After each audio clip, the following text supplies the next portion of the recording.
하루 5분 호흡을 2주 했더니 처음으로 이 호흡은 나한테 이런 방향으로 작동하는구나가 보이기 시작했습니다. 흥미로웠던 건 이 호흡이 저를 더 기분 좋게 만들기보다 먼저 불안과 긴장을 낮추고 생각의 잡음을 줄이고 삶의 우선순위를 정렬하는 쪽으로 반응했다는 점입니다.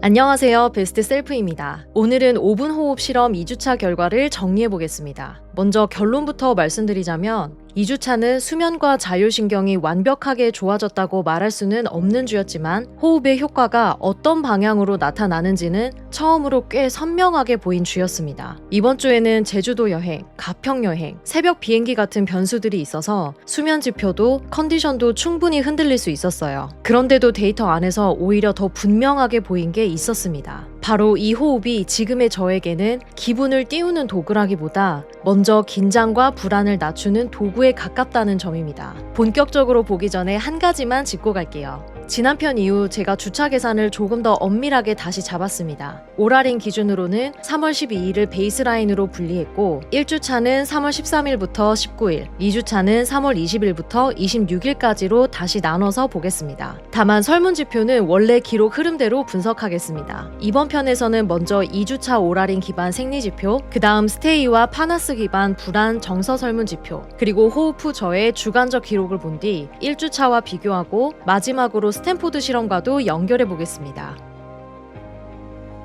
먼저 수면 지표입니다. 이번 2주차는 총 수면 시간, 수면 효율, 중간각성, 평균 혈중 산소, 호흡 규칙성을 봤는데요. 결론부터 말하면 2주차 수면 지표는 예쁘게 우상향하지는 않았습니다. 먼저 총 수면 시간은 새벽 비행기를 탔던 20일을 제외하고는 6시간에서 8시간 반 정도의 수면 시간을 오갔습니다. 제가 오라링으로 데이터를 추적하기 시작하고 난 후로 사실 가장 의외였던 지표가 이 총 수면 시간이었는데요. 알고 보니 저의 총 수면 시간이 일반적인 성인 수면 시간 기준인 8시간에 많이 못 미치고 있었던 거죠. 저의 총 수면 시간을 줄인 범인이 바로 총 각성 시간이었습니다. 저의 각성 시간에는 침대에 누워서 잠들기까지 걸린 인면 플러스 무호흡증이나 다리 움직임으로 인한 깸, 여러 요인들이 복합적으로 들어 있습니다. 그래서 각성 시간이 길었던 날들의 수면 효율을 보면 역시나 좋지 않죠. 재밌는 건 여러 외부 변수들이 있었다고 해서 꼭 그날들만 압도적으로 최악이었던 건 아니라는 점입니다. 전반적으로 들쭉날쭉한 패턴이었습니다. 평균 혈중산소는 대체로 96에서 98%로 유지됐고 호흡 규칙성도 거의 최적 상태를 유지했습니다. 그래서 2주차 수면 지표만 따로 놓고 보면 5분 호흡 덕분에 수면이 확 좋아졌다라고 말하긴 어렵습니다. 하지만 적어도 좋은 상태가 크게 무너지지 않는 방향으로 유지되고 있었다고는 볼 수 있습니다. 즉 이번 주 수면은 개선의 주라기보다 버티면서 방향을 만들던 주에 더 가까웠습니다.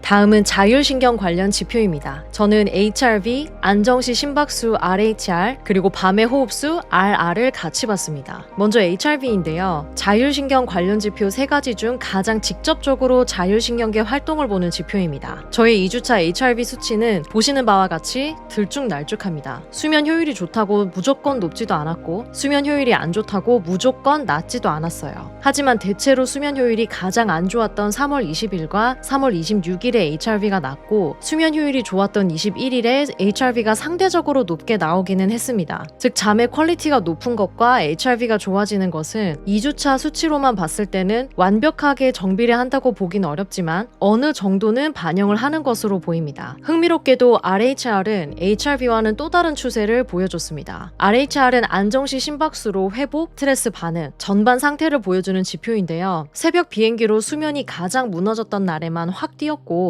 그 외에는 비교적 안정적으로 유지됐습니다. 그래서 제 경우 RHR은 HRV보다 몸의 스트레스 상태를 더 직관적으로 보여주는 느낌이 있었습니다. 그리고 가장 흥미로웠던 건 호흡수였습니다. 수면이 무너졌던 날엔 호흡수도 같이 뛰었지만 그날을 제외하면 대체로 안정적이었고 무엇보다 시간이 지날수록 조금씩 내려오는 흐름이 보였습니다. 즉 이번 2주차 오라링 데이터에서 가장 일관된 방향성을 보여준 지표는 호흡수였습니다. 저는 이걸 이번 주에 가장 중요한 생리신호로 보고 있어요. 왜냐하면 지금 제 몸에서 이 호흡 실험의 영향을 가장 직접적으로 보여주는 지표가 있다면 그게 바로 호흡수일 가능성이 크기 때문입니다.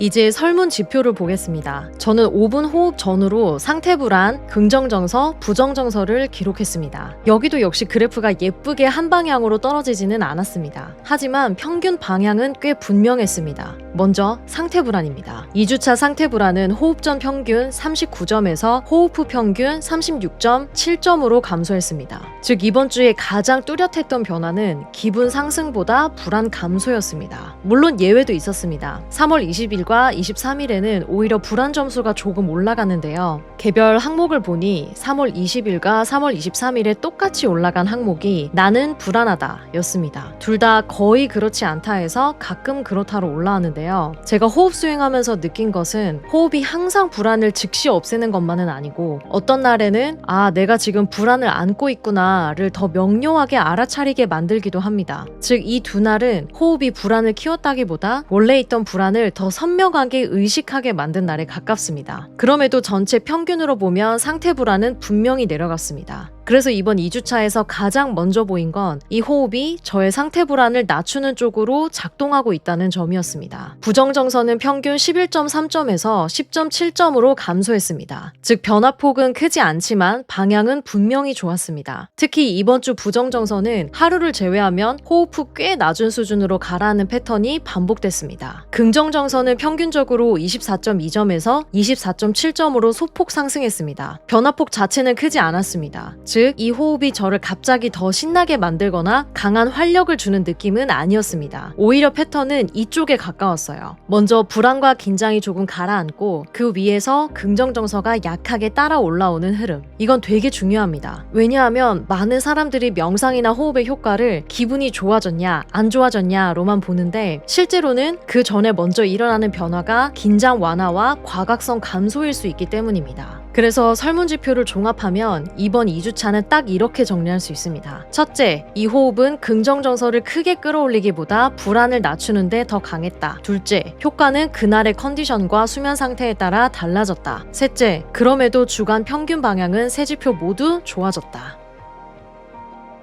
저는 오라링과 설문지표 외에도 호흡 후 반응이 또렷했던 날은 따로 저널링을 해두고 있습니다. 2주차에서는 특히 3월 19일과 23일이 그랬습니다. 3월 19일에는 명상 중 갑자기 우주가 떠오르고 정수리 감각이 살짝 열리는 느낌이 있었고 평소 떠오르던 잡생각들을 계속 머릿속에 붙들고 있는 게 좀 아깝다는 생각이 들었습니다. 또 하나 인상적이었던 건 호흡 컨트롤이 전보다 훨씬 쉬워졌고 5분이 정말 짧게 느껴졌다는 점입니다. 그리고 3월 23일에는 잡생각이 완전히 사라지진 않지만 최소한 평소처럼 쓸데없는 생각들에 끌려다니기보다 정말 내가 생각해야 하는 것들 위주로 남는다는 느낌이 들었습니다. 저는 이걸 단순히 집중력 향상이라기보다 인지적 잡음이 줄고 사고의 우선순위가 정리되는 변화로 보고 있습니다. 이건 수면 점수나 불안 점수 하나만으로는 잘 안 보이지만 실제 낮 시간의 선택과 행동으로 이어질 수 있는 변화입니다. 그리고 솔직히 이번 2주차에서는 생리지표보다도 이런 주관적 구조 변화가 저에게 더 크게 다가왔습니다.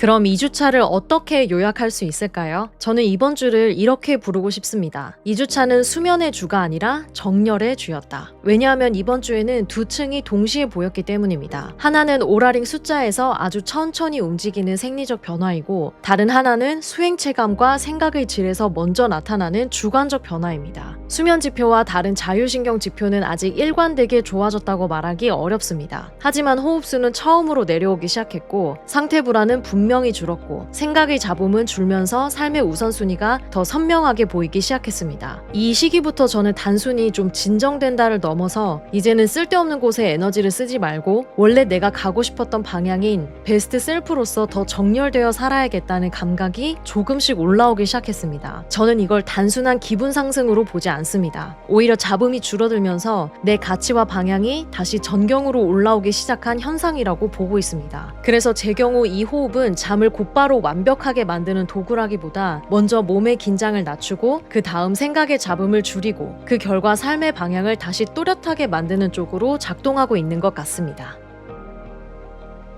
사실 2주차 결과만 따로 보면 그래서 엄청 달라진 게 있나 싶을 수도 있습니다. 그런데 1주차와 2주차의 평균을 비교해 보니까 그때부터 진짜 변화가 보이기 시작했습니다. 수면 지표에서는 총 수면 시간과 수면 효율이 올라갔고 총 각성 시간은 줄었습니다. 혈중 산소는 크게 바뀌지는 않았지만 유지됐고 호흡 규칙성은 1주차보다 좋아졌습니다. 즉 여행 변수 때문에 더 안 좋아질 줄 알았는데 전체 평균으로 보면 오히려 1주차보다 나아졌던 겁니다. 자율신경 지표에서는 특히 호흡수가 일주일 만에 0.36회 떨어졌습니다. 현재 생리지표 중에선 호흡수가 가장 안정적으로 올바른 방향으로 움직이고 있습니다. RHR은 큰 변화라기보다 1주차와 2주차 모두 비교적 안정적이었다고 보는 게 맞겠고요. 마지막 자율신경 지표인 HRV의 경우 다른 모든 생리지표가 1주차보다 좋아졌는데 유일하게 떨어졌습니다. 설문 지표도 마찬가지였습니다. 상태 불안은 2주차의 베이스라인 자체가 더 내려가 있었고 호흡 후에는 분명하게 더 줄었습니다. 긍정정서는 2주차에서 크게 올라가진 않았지만 여전히 호흡 후 소폭 상승은 있었고 부정정서는 1주차보다 2주차에서 더 낮은 베이스라인과 더 안정적인 감소를 보였습니다. 즉 생리지표와 설문지표를 같이 보면 2주차는 1주차보다 확실히 더 정리되고 있는 주였다고 말할 수 있습니다.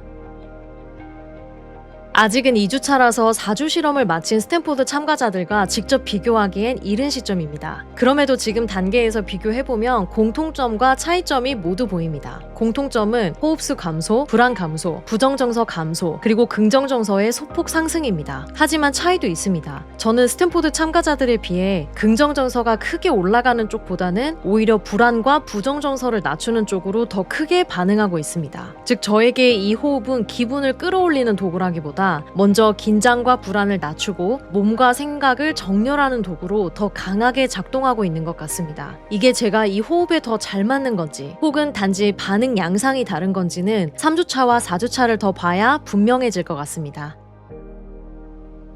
다음 편에서는 3주차로 넘어가면서 이 흐름이 더 이어지는지 보겠습니다. 호흡수가 계속 내려오는지, 자율신경 회복 지표가 더 크게 반응하는지, 그리고 이 내면의 정렬감이 실제 낮 시간의 행동 변화로도 이어지는지까지 같이 보겠습니다. 오늘 영상이 흥미로우셨다면 좋아요와 구독 부탁드리고요. 저는 다음 편에서 더 정교한 데이터와 함께 돌아오겠습니다.